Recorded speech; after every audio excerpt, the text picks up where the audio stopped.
économique et sociale, par une question finalement assez vaste qui est de se dire, dans une société où on en demande beaucoup à l'école, où on parle beaucoup d'école, au fond, quelle est la finalité de l'éducation, de l'école dans la République? Parce qu'on lui demande à la fois de former des citoyens, on lui demande de nous apporter une culture commune, de réduire les inégalités, de délivrer des diplômes pour s'insérer dans la vie professionnelle, bref, et par ailleurs d'entretenir un modèle laïque à l'école. On lui demande beaucoup de choses.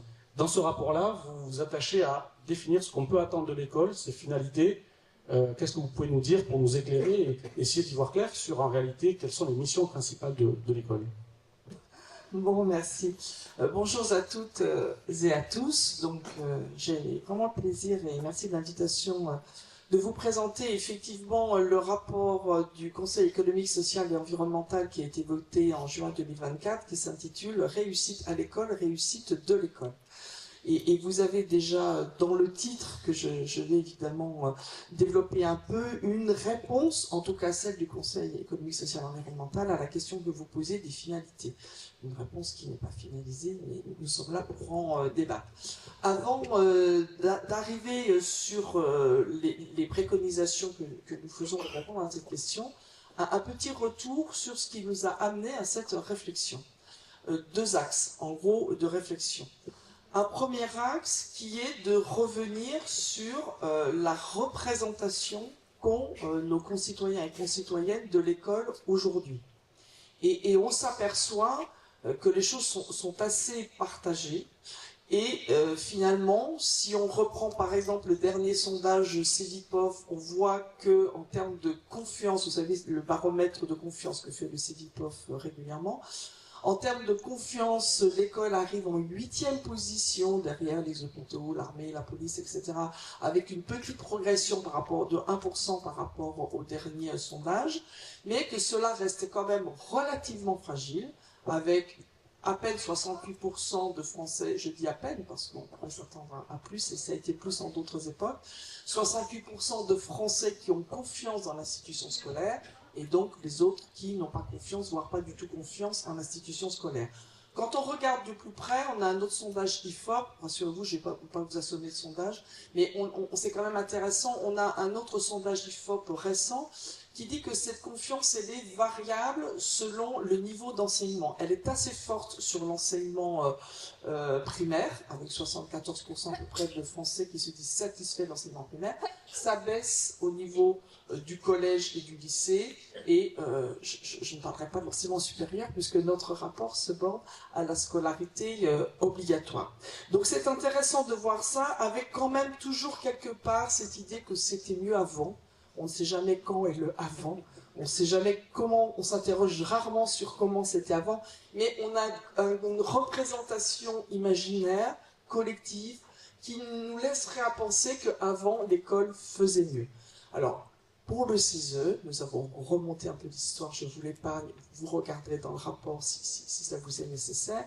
On ne croit pas évidemment à cet âge d'or qui n'a effectivement jamais existé. Pour autant, nous ne faisons pas le tableau noir de l'école, et nous pouvons quand même nous dire, avant de parler de ce qui ne va pas, que l'école permet aussi des progrès, puisqu'elle a quand même permis de passer de 5% de bacheliers en 1950 à pratiquement 80% aujourd'hui, et qu'aujourd'hui, un citoyen, citoyenne sur deux est titulaire du diplôme de l'enseignement supérieur. Donc l'école ne fait pas rien, elle permet des progrès, mais elle ne remplit pas sa promesse républicaine de réussite de tous et tous les élèves, qui est notre sujet évidemment de ce rapport et qui, je pense, est le débat aujourd'hui. Et évidemment, ce n'est pas acceptable. Alors, ce n'est pas acceptable pour deux raisons.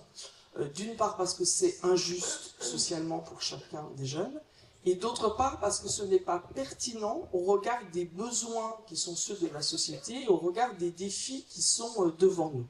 Et vous voyez bien que faisant cela, nous arrivons sur votre sujet des finalités, qui ne sont pas si faciles à définir, parce qu'il y a aussi le deuxième volet qui est l'état de la société. L'école est traversée par les questions de société, elle est imprégnée évidemment par les questions de société. Alors vous l'avez dit déjà, parce que c'est une des rares institutions, un des rares services publics par lequel tout le monde passe, donc tout le monde a son vécu scolaire, avec ses bons souvenirs et ses mauvais souvenirs, et ça compte évidemment quand on devient adulte, citoyen, sur les attentes qui sont celles de l'école. Elles sont donc fortes, mais elles peuvent être multiples. Ça pèse aussi sur les craintes. On les voit aussi dans les relations, par exemple, entre les familles et l'école qui peuvent être difficiles. Or, on sait que les élèves réussissent d'autant mieux leur scolarité qu'il y a évidemment un projet commun entre les familles et l'institution scolaire. Et puis, nous sommes dans une société qui est fortement divisée, fracturée, les inégalités sont très fortes, et le système éducatif français est un des pays de l'OCDE qui est le plus fortement marqué par cette corrélation inégalité sociale, inégalité scolaire, qui fait dire à PISA que la France est un des pays où les enfants des plus défavorisés réussissent le moins bien. Donc ces fractures qui sont celles de la société, liées bien sûr aussi à des angoisses devant le dérèglement climatique, devant le contexte international, font peser des tensions sur l'école. Et là, je viens directement sur votre question des finalités. Du coup, que constatons-nous dans le rapport? Que nous avons une école sous tension. Une école à qui on demande énormément de choses. On a un problème de laïcité, on se tourne vers l'école. On a un problème de santé, on se tourne vers l'école. On lui demande des choses contradictoires. On demande à l'école de faire de l'égalité dans une société qui ne l'est pas. On demande à l'école de faire de la mixité dans une société qui est profondément non mixte, notamment du point de vue résidentiel et culturel. On demande à la société de faire réussir tous les élèves, alors que le système éducatif n'est historiquement pas conçu pour cela, et qu'aujourd'hui, les réformes multiples, trop importantes, variées, contradictoires, s'empilent et ne répondent pas à ces questions-là. Donc, pour le CESE, nous nous sommes dit, il y a deux solutions. Soit on dit, finalement, le système éducatif, il produit de la réussite, il permet une reproduction des élites. La société, elle fonctionne globalement. Donc, on en reste là. Soit on se dit ce n'est pas supportable parce que c'est pas juste pour chacun des jeunes et que la promesse républicaine, nous y tenons, ça fait partie de nos convictions et l'école se doit de faire réussir tous les élèves. Et il faut donc regarder à transformer ce système éducatif pour lui permettre de remplir cette mission. C'est évidemment, vous l'avez compris, le choix du CESE. Alors, le CESE ne rentre pas dans le détail des programmes, d'éditions, etc., parce que ce n'est pas le rôle du CESE. Le CESE, il invite à repenser ces questions. Il appelle à un débat démocratique, c'est la préconisation numéro 1 du rapport. Il appelle à redéfinir les missions de l'école, laissant à penser, et le bilan que nous faisons, que les missions actuelles sont mal définies, que les réformes incessantes ne vont pas non plus dans le bon sens, pour aller très vite, et on pourra y revenir, je le mets juste en débat si cela peut venir, et nous constatons que nous avons des mesures qui aujourd'hui appellent à une individualisation très importante des apprentissages, et que cette façon de faire, évidemment, nous fait perdre des élèves en route. C'est l'ADEPE d'ailleurs qui le chiffre dans un rapport, en disant que les dernières réformes, en gros depuis 2017-2019, ont continué d'augmenter les écarts entre les meilleurs et les moins bons élèves. Donc nous avons des réformes qui ne correspondent pas aux enjeux actuels, donc nous appelons à redéfinir évidemment ces missions. Je pense que le temps file, donc je passe j'enchaîne sur le sujet peut-être du rôle des enseignants dans ce mécanisme-là, dans cette place qui doit être la leur.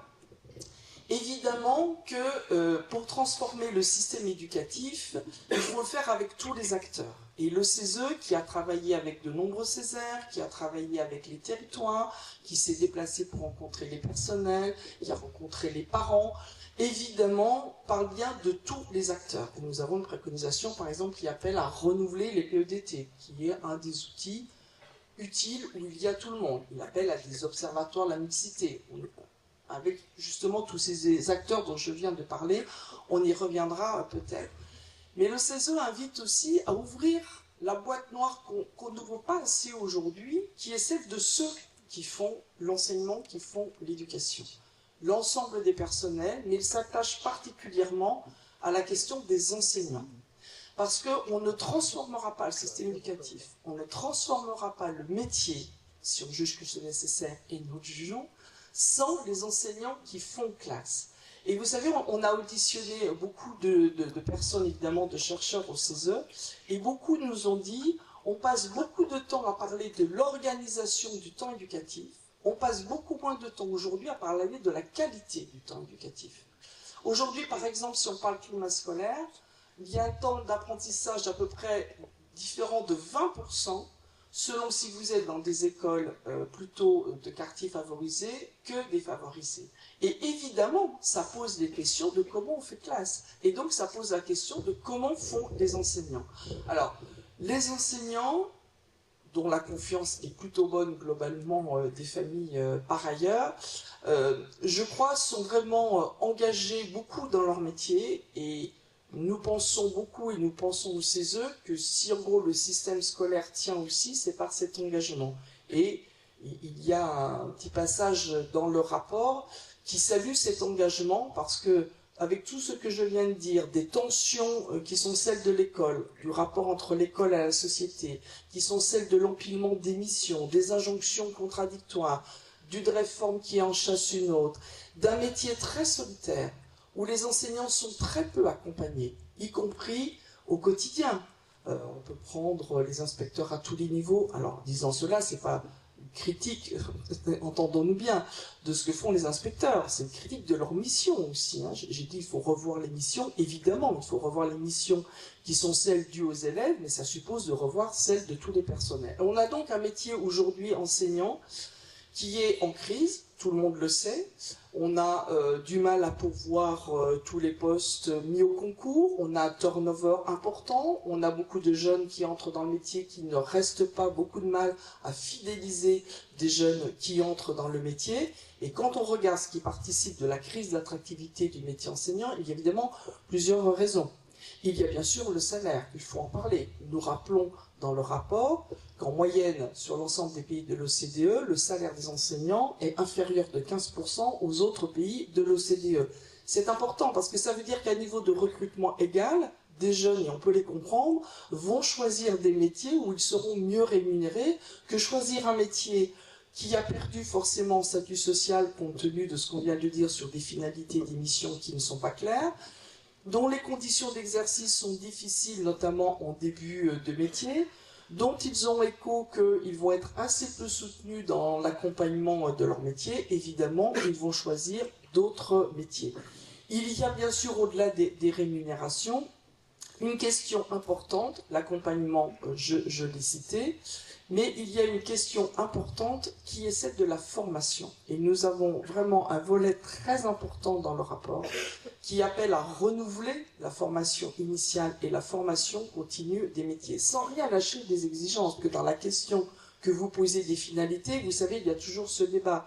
Oui, mais en gros, si on rend le système plus égalitaire où tout le monde peut réussir, ça veut dire qu'on va en rabattre sur des exigences.